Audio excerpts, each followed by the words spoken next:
मौत का कोई इलाज नहीं। ये कहानी सच्चे वाक़यात पर मबनी है। बहुत साल पहले की बात है। एक गांव में एक लड़की थी। दूसरे बच्चों की तरह उसको भी खेल कूद में बहुत मज़ा आता था। और बच्चे तो किसी का सुनते ही नहीं। तेज़ बारिश हो या तेज़ धूप, बच्चों को तो बस खेलने से ही मतलब होता है। सख्त गर्मियों का मौसम था और दोपहर का वक्त था। नूर अपनी कज़न शाहाना के साथ उसी जगह गई जहां वो हमेशा खेलने जाते थे। वो जगह उनके घर से थोड़ी ही दूर थी और वहां पर एक दरख्त था जहाँ पे बच्चियों ने खेलने के लिए एक झूला लगाया हुआ था। वैसे तो उस दरख्त के पास हमेशा ही लड़कियां मौजूद होती थी, पर आज जैसे ही नूर और उसकी कज़न वहां गए तो वहां पर कोई भी नहीं था।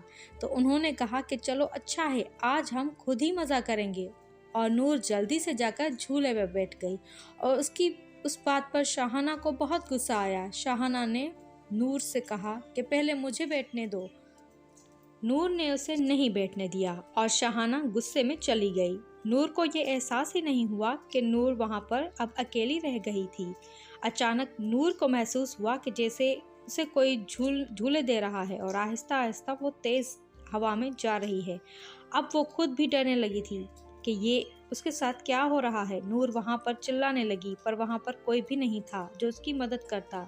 नूर को अजीबोगरीब आवाज़ें सुनाई दे रही थी और वो अचानक से उस झूले से गिर गई और बेहोश हो गई। कुछ देर बाद जब उसकी आंख खुली तो उसने देखा कि वो अपने ही घर में है, पर वो कुछ बोलने या फिर कुछ करने की हालत में नहीं थी। वो सबको बताना चाह रही थी कि उसके साथ क्या हुआ, पर वो कुछ नहीं बोल पा रही थी। दिन ब दिन उसकी हालत खराब होती जा रही थी।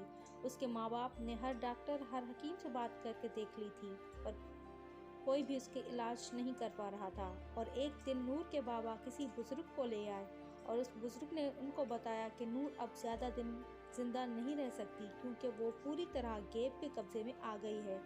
फिर भी उस बुजुर्ग ने अपनी तरफ से पूरी कोशिश कर ली कि वो नूर को बचा लें, पर कुछ दिन बाद ही पता चला कि नूर अब इस दुनिया में नहीं रही। सुनने में आया कि मरने से कुछ देर पहले नूर बिल्कुल सही हो गई थी और उसने अपनी माँ को सब कुछ बताया था, जो कुछ भी उसके साथ हुआ था। और आखिरी बात जो उसने बताई वो ये थी कि उसके कान में रोज़ कोई कहता था कि मौत का कोई इलाज नहीं।